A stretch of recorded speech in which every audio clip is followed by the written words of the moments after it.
Hello friends, welcome to tech Bangla by digi soft. আপনারা সবাই কেমন আছেন? আশা করছি ভালোই আছেন। বন্ধুরা, আজকের ভিডিওটি হচ্ছে সোনোডাইনের একটা ডবল ক্যাসেট ডেক। এটা খুব বাজে পজিশনে ছিল। স্যার এটাকে কিভাবে শর্ট আউট করলেন এবং কিভাবে এই প্রবলেমটা সলভ করলেন আপনাদেরকে বলবেন। এবং ভিডিওটি শুরু করার আগে অবশ্যই যে ওটা বলার সেটা হচ্ছে, যারা এখনো পর্যন্ত চ্যানেলটিকে সাবস্ক্রাইব করেনি চ্যানেলটিকে সাবস্ক্রাইব করে নিন। ভবিষ্যতে আমরা আরও মোটিভেশন করি ভালো ভালো ভিডিও আনার। আর লাইক কমেন্ট শেয়ার করে দেবেন। ধন্যবাদ। নমস্কার আমার প্রিয় বন্ধুরা, নিশ্চয়ই ভালো আছেন। বড়দেরকে আমার প্রণাম জানিয়ে ছোটদেরকে আমার ভালোবাসা জানিয়ে আজকে একটি নতুন ভিডিও আরম্ভ করছি। দেখুন, আজকে আবার সেই সোনোডাইন ডেক, মানে এত খারাপ অবস্থা ছিল, এত খারাপ অবস্থায়, মানে আজকে 30-35 বছর ধরে আমি লাইনে আছি, মানে এইরকম ঘাঁটা সেট এইরকম, অথচ ভদ্রলোকের অনুরোধ যে তার খুব প্রিয় সেটটিকে এনিহাও তাকে ভালো করে দিতে হবে। যা গিয়ে অবশেষে খুব চেষ্টায় সাফল্য পেয়েছি, আপনাদের মা বাবার আশীর্বাদে, আপনাদের ভালোবাসায় প্রচুর খেটেছি। এইরকম খারাপ অবস্থায় সেটগুলো আসছে, মানে পর আমি 30-35টা সোনোডাইন করলাম, তার মধ্যে এক একটা যা বেরোচ্ছে স্যার বলে কাজ নেই। যা গিয়ে কী কী ফল্ট ছিল আপনাদেরকে বলি, আপনারা একটু শেখার চেষ্টা করুন। প্রথমত বলি, এই সেটটা যেখানে চলে সেখানে প্রচণ্ড ভোল্টেজ ফ্ল্যাকচুয়েট হয়, প্রচণ্ড ভোল্টেজ ফ্ল্যাকচুয়েট হয়। তার জন্য আমি কি করেছি, এখানে ট্রান্সফর্মারকে সরিয়ে একটা এসএমপিএস ব্যবহার করেছি।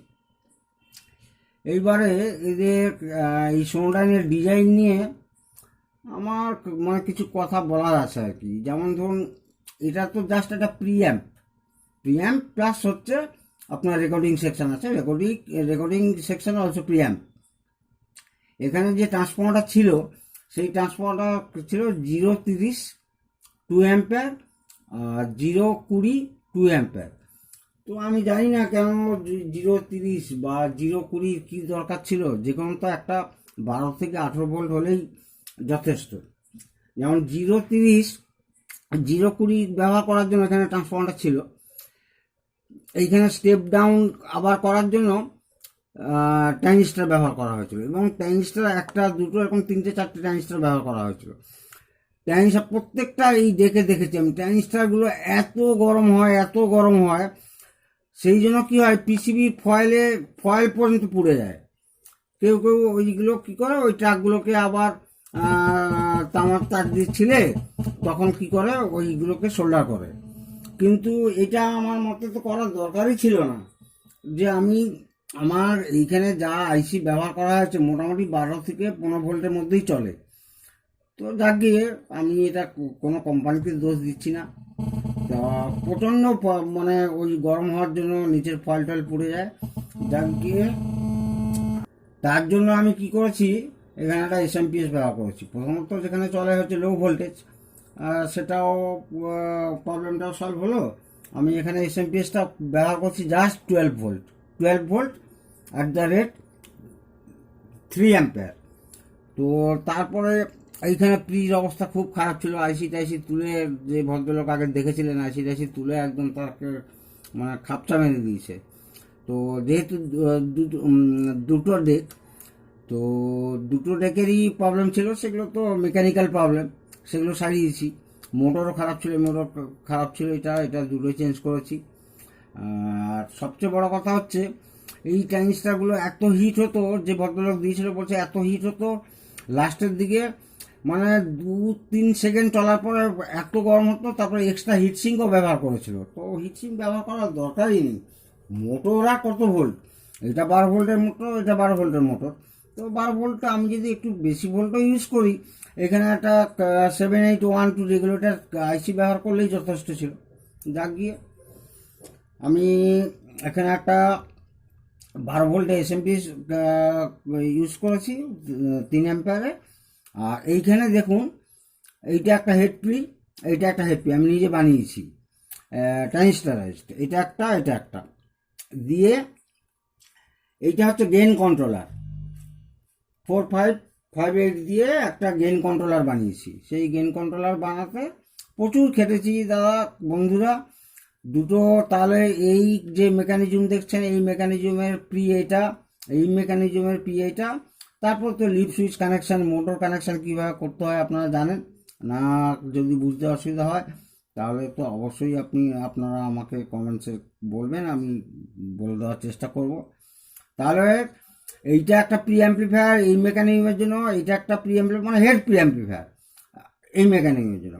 এটা হয়ে গেল পাওয়ার সাপ্লাই। এখন একদম ঠিকঠাক চলছে, কোনো গরম হচ্ছে না, কিচ্ছু না। দুটো ক্যাসেট একদম ফাইন চলছে, একদম ঠিক। আর এটা হচ্ছে 4.58 দিয়ে একটা গেইন কন্ট্রোল করেছি। দেখুন কেমন চলছে, আশা করি এটা ঠিকই চলবে। এবং যে ভদ্রলোকে নিয়েছি সে নিশ্চয়ই খুব আনন্দ পাবেন। দেখুন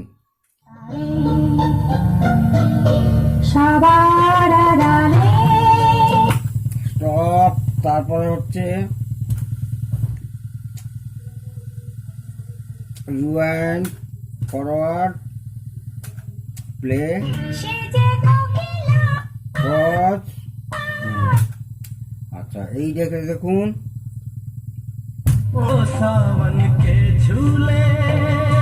স্টপ, রিওয়াইন্ড, ফরওয়ার্ড, আবার প্লে।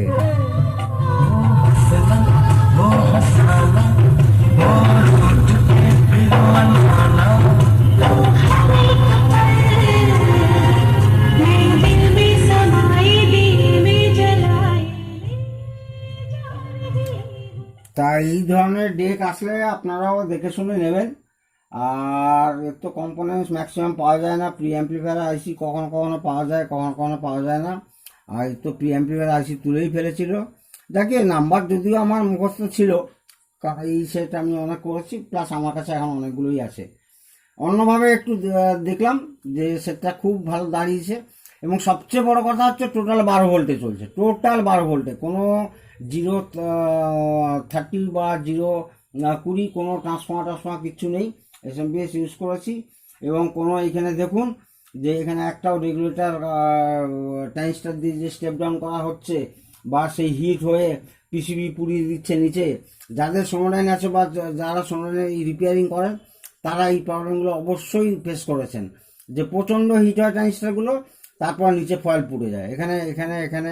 এখানেও ট্রানজিস্টার থেকে পুড়ে যায়। কিন্তু সেই ট্রানজিস্টারগুলো আমি একটাও ব্যবহার করিনি। Total main power supply 12 volt use করেছি। 12 ভোল্ট সব জায়গায় দিয়েছি, যেখানে যেখানে যা দরকার। 12 ভোল্ট থেকে আরম্ভ করে 5 ভোল্ট যেখানে যা দরকার, ওই 12 ভোল্ট থেকেই করা হয়েছে। সবাই ভালো থাকুন।